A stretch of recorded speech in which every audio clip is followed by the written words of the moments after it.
All right, so the problems on this video are ones that you need to make sure you can do without a calculator unless that is an accommodation for you. And if that's you, then you already know that. So let's talk and look at how we would solve these problems. So it says a $100 MP3 player is marked up by 10% and then marked down by 10%. What is the final price? Explain your answer. So I'm going to start with my markup. So I'm starting with $100. And then I'm going to times that by, if I mark it up 10%, remember we always start at 100, that would be 110%, which as a decimal is 1.1. When I multiply that, I get a new total of $110. So when we mark it up by 10%, we get a new total of $110. So now when we do the mark down, we're going to use this ending amount, so $110. If it goes down by 10%, remember we start at 100, so if we go down 10%, that would be 90%, so 0.9. When we multiply, we get an ending total of $99.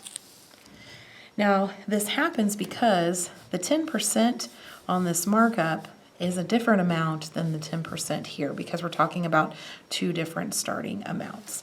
So I'm going to say 10% is more after you mark it up.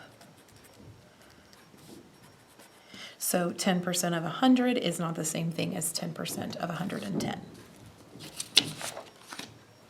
All right, so our next question. The water level in a swimming pool increased from 5.5 feet to 7 feet. What is the percent increase in the water level rounded to the nearest tenth of a percent? Show your work.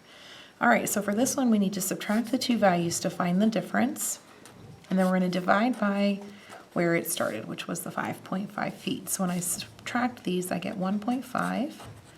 So we have 1.5 divided by 5.5. Now, let's look and review how to divide our decimals. So my top number goes on the inside. My bottom number goes on the outside. I'm going to move my decimal point over, do the same thing on the inside, and then I'll move it straight up, and now I can work it as if my decimal point's not even there. So I know 55 will not go into 15, so I'm going to add a 0. 55 will go into 152 times, so I'm going to do that work over here. So that's 10 and 11, so I get 110. Leaves me with a remainder of 40. Let's add another 0 and bring it down. 55 will go into 407 times, I believe. So let's do 55 times 7. That would be 35. 35 plus 3 is 38. Leaves us with a remainder of 15. We add a 0 and bring it down, and we get back to that starting place. So again, goes in 2 times. I already know what that equals, and if you start to see our pattern, we're going to get a repeating decimal here. So let's change this to a percent. So we have 0.2727 times 100 gives us 27.27. If we're rounding to the nearest tenth, that would be 27.3%. Okay. Let's look at number 13. It says a 5-gallon mixture contains 60% acid. A 3-gallon mixture contains 70% acid. What percent acid is obtained by putting the two mixtures together? Okay, so we have a 5-gallon, that is 60%. We're going to add to that a 3-gallon, that is 70%. And that's going to result in, if I take 5 and 3 gallons and dump them in together, we get 8. And then we don't know what percent that is. So that's going to be our variable. I'm going to give it X this time. Okay, so I need to multiply these two things together. So I'm going to go down here to the bottom of my paper. So I'm going to change my 60% to a decimal, which is 0.6. I'm going to times that by 5. 5 times 6 is 30. It would be 0 and 3. Okay. Then I have one number behind the decimal point, so I need one behind there, so 3. plus, I'm going to change my 70% to a decimal, 0.7, times it by 3 would be 21. I have one number behind. I need 1 in my answer. Equals 8x. So now I can combine these two things together. So I get 5.1 equals 8x. And to solve for x, we're going to divide by 8. Okay, so now let's go and let's do this division. So we have 5.1 divided by 8. I'm going to go ahead and move my decimal point straight up into my answer so I don't have to think about it. All right, 8 goes into 5 0 times. 8 goes into 51 6 times. 6 times 8 is 48. That would leave me with a remainder of, let's see, 8, 9, 10, 11, so 3. Put a 0 and drop it down. 8 goes into 30, let's see, 3 times. That would give us 24. Remainder of 6, let's add that 0 and bring it down. Let's see, 8 times 7 is 56. Leaves us with a remainder of 4. And we can probably go right there. So it'd be 60 or 0.637. Change that to a percent would be 63.7%.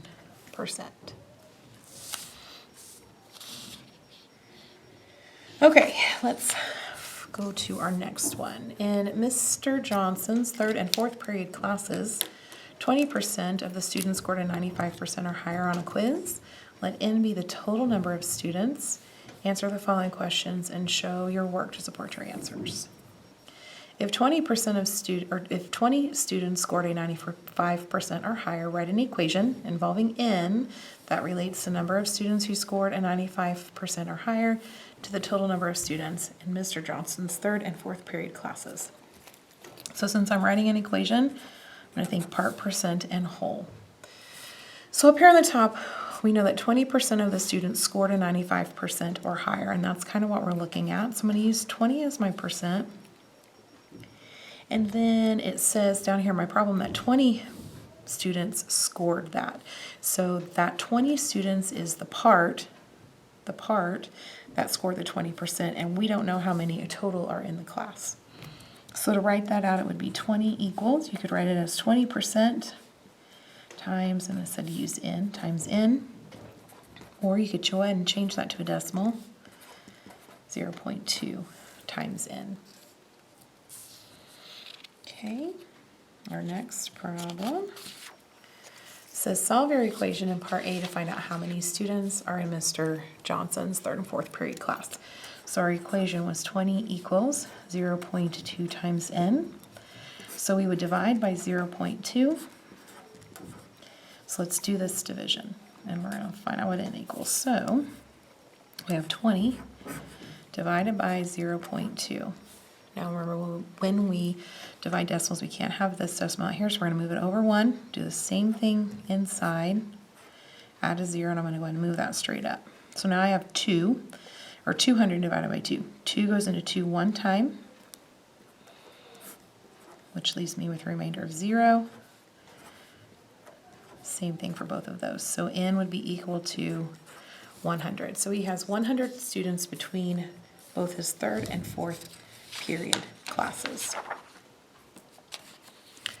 Okay, last question here says, of the students who scored 95% or below 95%, 40% of them are girls. How many boys scored below a 95%? So our previous questions were talking about how many scored above. We know that we have 100 total students, and we found in our last question, or we knew from our first question in this series that 20 scored above. So if we have 100 total and 20 scored above, that would leave us with 80 who scored below. Okay, so if I'm going to use this tape diagram to kind of help. So this represents all of the students who scored below. So 80 students scored in our problem, it tells us that 40% are girls. So that would leave 60% for the boys. So we need to figure out what is 60% of the 80. So 60% of 80. And remember, of means to multiply.